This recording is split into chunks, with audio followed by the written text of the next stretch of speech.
Today's deck build is for a deck that never should have gone away as one of the top contenders, but for some perplexing reason, it is not as popular as it should be relative to its quality, and thereby it doesn't produce the level of top 8s, top 16s, or even top 32s at major tournaments that it should due to this lack of play. Batterymen, why don't people like and respect you more? Maybe with this deck build, we can find out why. First, I run 3 copies of one of the 2 most important cards in the Batteryman deck, Batteryman 9V. 9V is a fantastic support card for when its effect is activated. You get a 2000 attack point monster that adds any Batteryman monster from the deck to the hand.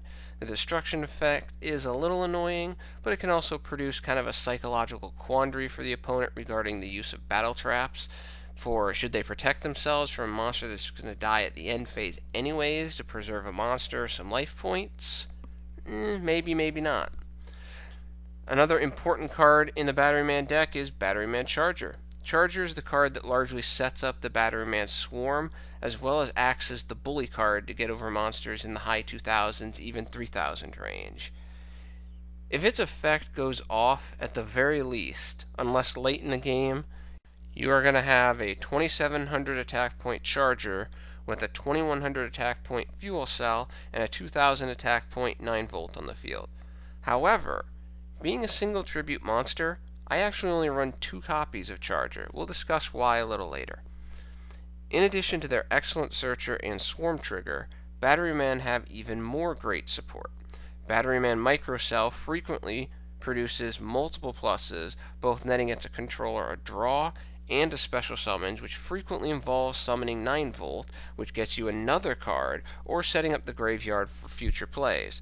Micro-Cell's effect is nice because there are very few active ways of addressing face downs outside of battle, and by battle is how you want the opponent to engage Micro-Cell. 3 copies of this plus machine? Yes, please. For me, AAA is somewhat ignored in the Batteryman world, and that confuses me a little because it's pretty much a walking rank 4 playmaker that can help Batterymen advance their position beyond swarming with just Charger. Also, it helps enhance the versatility of Fuel Cell due to Fuel Cell's innate special summoning condition. If you run AAA, you need to run 3 copies, so I run 3 copies. Fuel Cell is a nice card that tends to evade the typical problems associated with tribute monsters due to its innate special summon effect. 2100 attack points is nothing to sneeze at, but Fuel Cell's real talent is its ability to bounce a card, but 90% of the time it's going to be a monster from your opponent's field back to the hand, especially when the Batteryman you're giving up for this effect is a 9V that's already activated its effect, thus it's going to die at the end of the turn anyways. However, once again though, despite this special summoning condition, I only run 2 copies of Fuel Cell because typically it does demand that tribute. Again, later I'll talk about why. Finally, rounding out the Batteryman monsters. If all the above advantage producers were not enough, Batterymen have one of the best mid-game monsters in the game in Batteryman Industrial Strength. Not only is Industrial Strength a 2600 attacker, not only is it a special summons, which helps set up Fuel Cell's special summons, but its effect is top-notch, potentially producing +2 every turn as long as your graveyard is not empty of thunder monsters.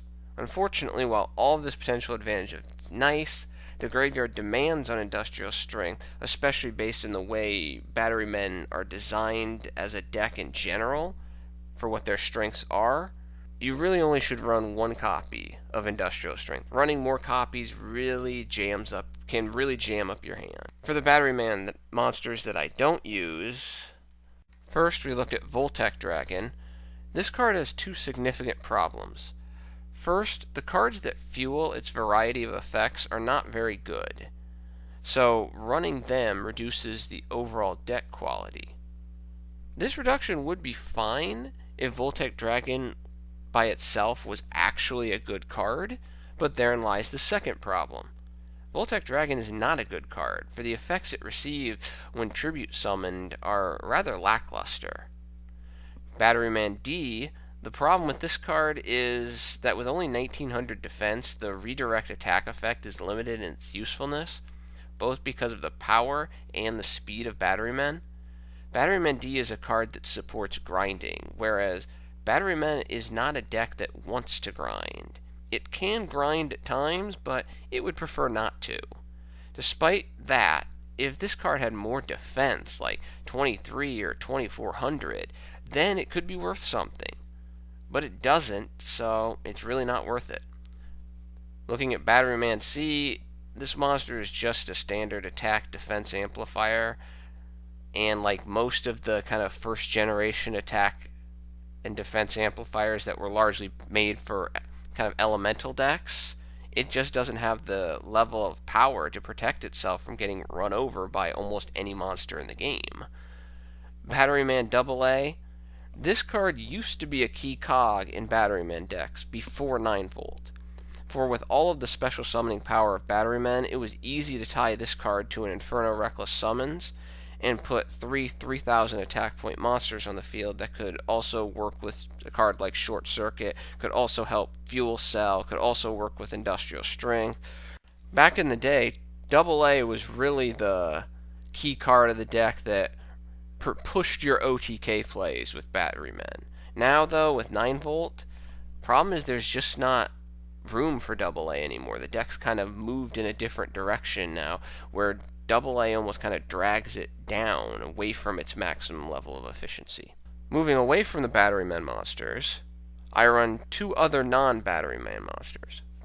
First, I run 2 copies of Thunder Seahorse for its ability to thin the deck by adding either 2 copies of 9-volt or 2 copies of AAA. The reason I don't run a third copy is deck space, and the advantage of having one Thunder Seahorse search for another 2 copies of itself is a little too slow because of the special summoning restriction on the search effect.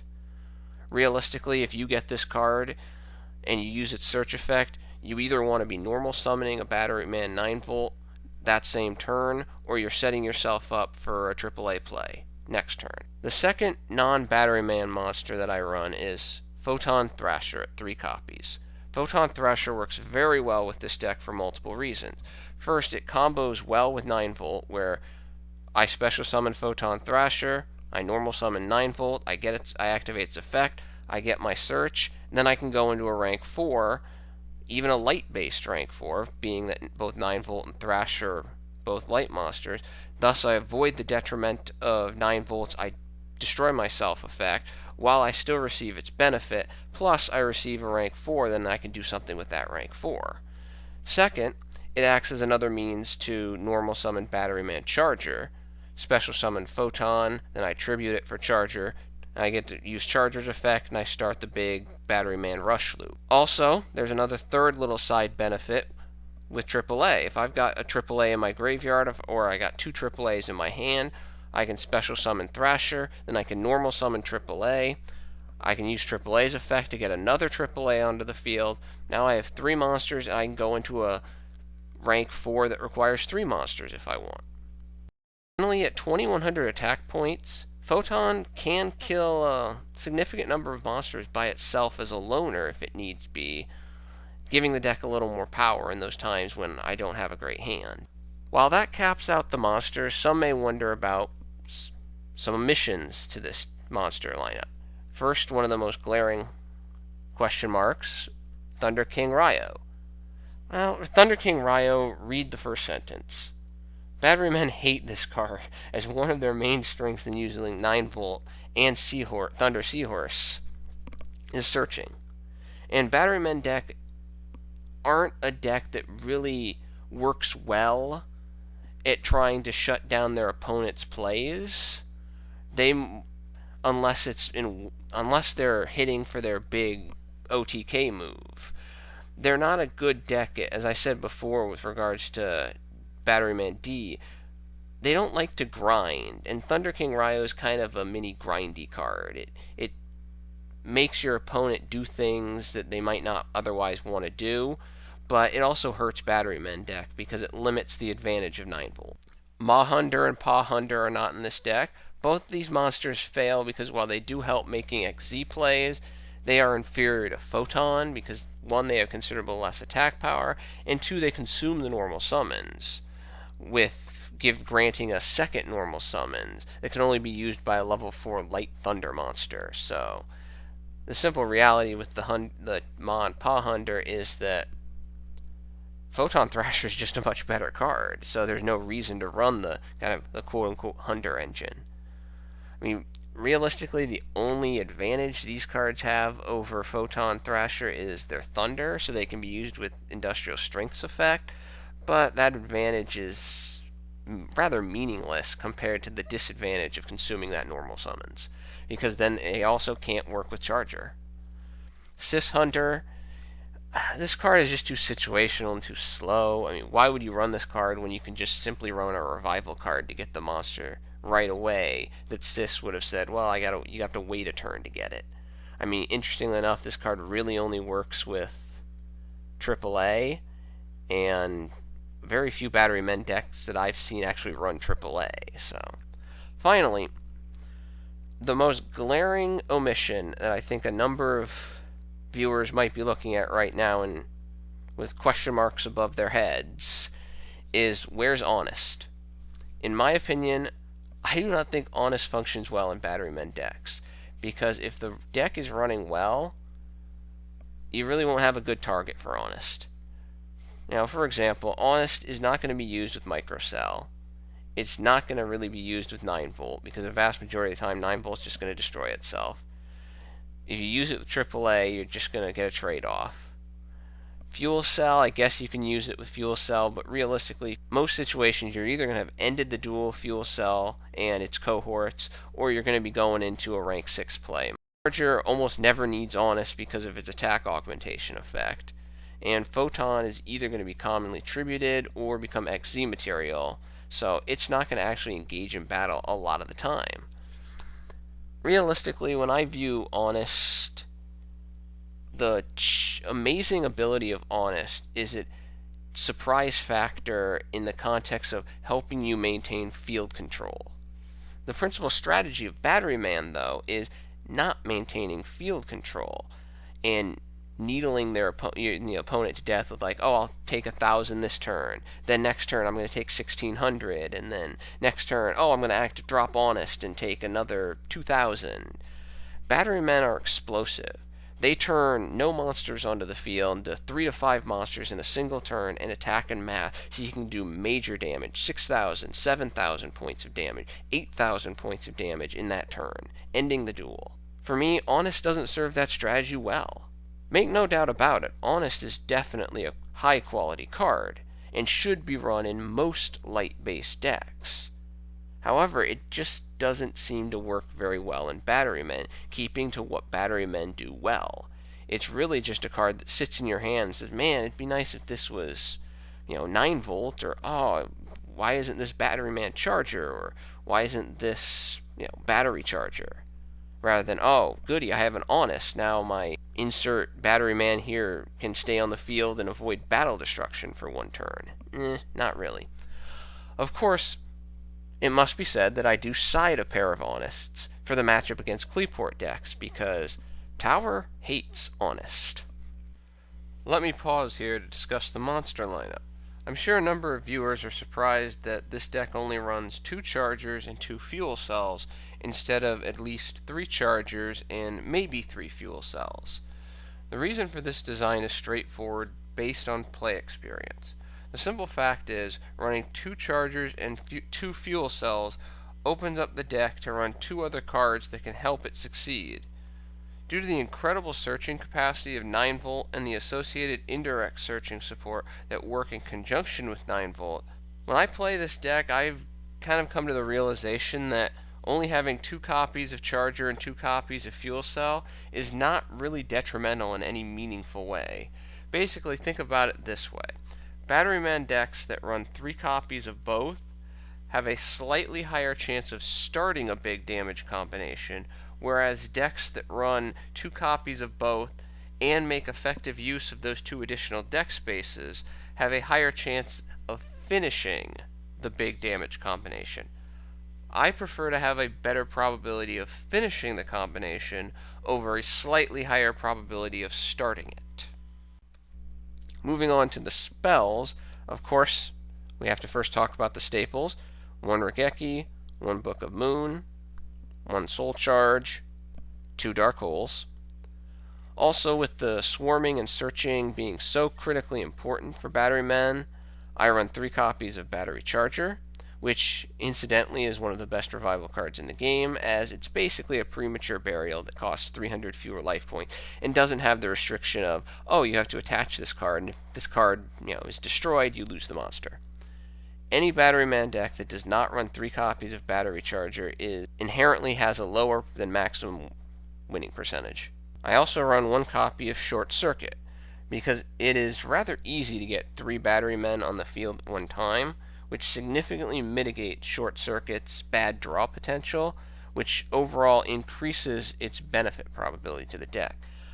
I can see some people arguing that, well, Short Circuit shouldn't be run in this deck. You should replace it with a 3rd Batteryman Charger or a 3rd Fuel Cell, because this card does have that same general playability problem that you just pointed out with why you don't run that 3rd copy of Charger or that 3rd copy of Fuel Cell.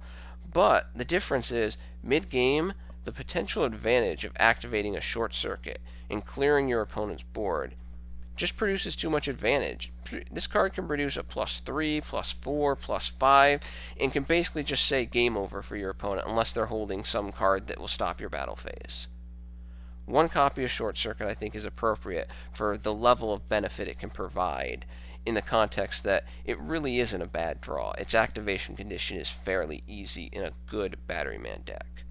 I run 2 Mystic Space Typhoons because the opponent flipping over an Emptiness, Skill Drain, lose 1 turn, etc., that can be devastating for the tempo of this deck, so you need to make sure you have that quick play response so you can nip that card in the bud, so to speak, right when it's turned over. While the deck only runs 4 Tribute monsters, due to the increased searchability possessed by this deck, I run 2 copies of the Monarchs Stormforth, because it helps maximize the probability of summoning either Batteryman Charger, or if the situation dictates it, my opponent has a tough monster on the field, I can use Stormforth to summon a Fuel Cell. Finally, for the traps, I run 3 general staples. 1 Torrential, 1 Bottomless, 1 Solemn Warning. Also, while those who are, veterans of my past deck builds know that I'm partial to Compulsory Evacuation Device, for this deck I run Ring of Destruction instead. That extra 1,000 to 2,000 damage that Ring can produce consistently goes a long way in this deck. For the most basic Swarm combination typically produces 6,800 damage.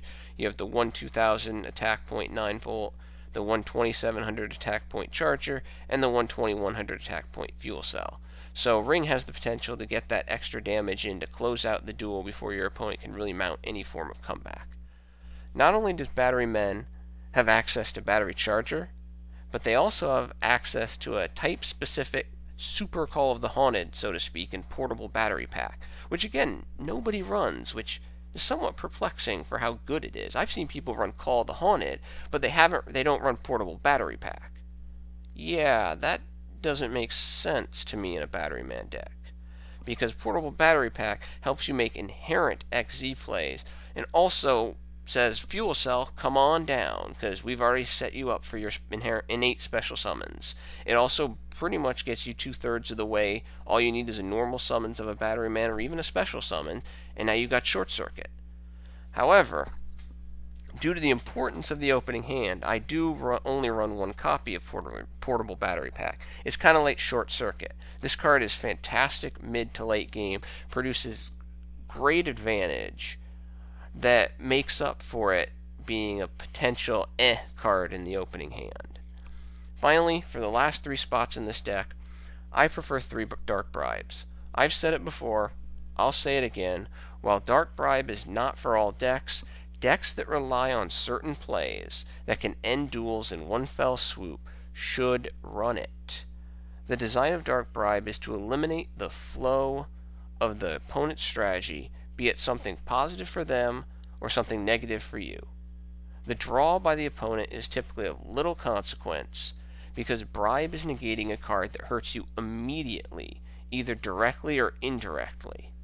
this idea that, oh, you can't ever use a card that lets the opponent draw, it's silly, because it doesn't take the immediate situation into consideration. For this deck, Dark Bribe is key, because if I'm swarming, I don't want to run into that Mirror Force. Dark Bribe. I'm starting my swarm. They turn over an emptiness. I don't have an MST. Dark Bribe. Feel free to draw, because I'm just ending it this turn.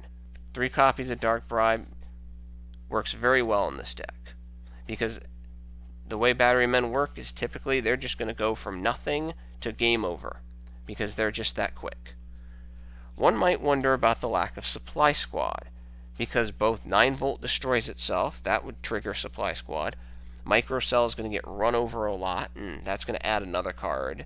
For me, Supply Squad is not an effective choice for this deck, because Batterymen are not designed to really grind and battle for field control.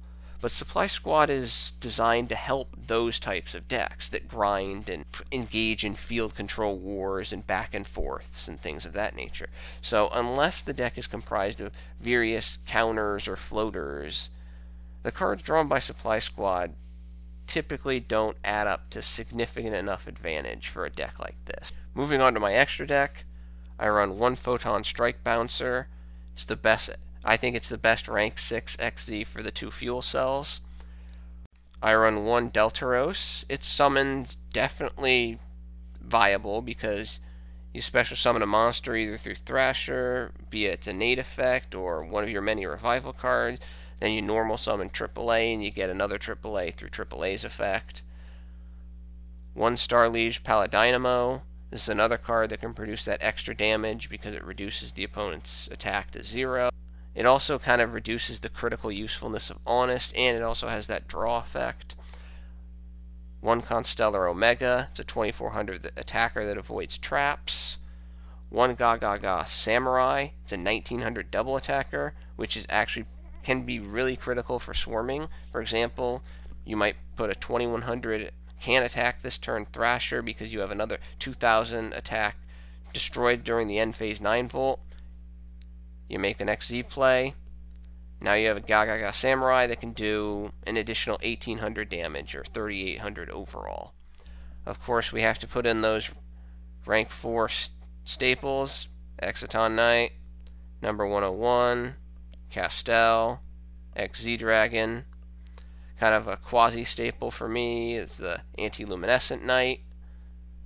And Gagaga Cowboy for that extra damage, because again, you're going to be getting them down to that critical damage rate, even with the most basic swarm. I run 1 103 Ragna 0, and I run 1 number 82 Heartland Draco, because, again, for Batteryman deck, there are a lot more chances for that 2000 direct attack to end the game versus a lot of other decks.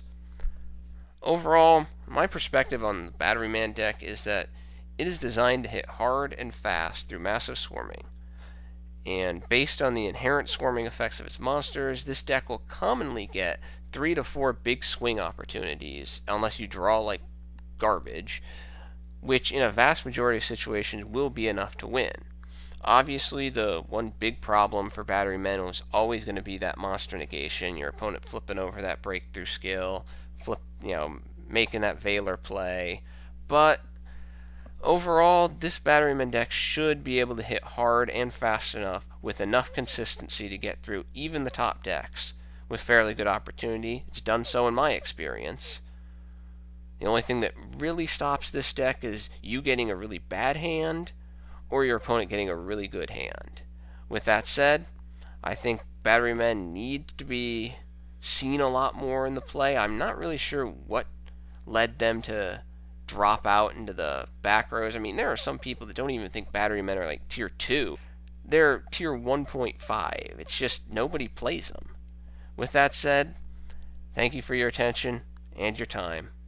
I'm out.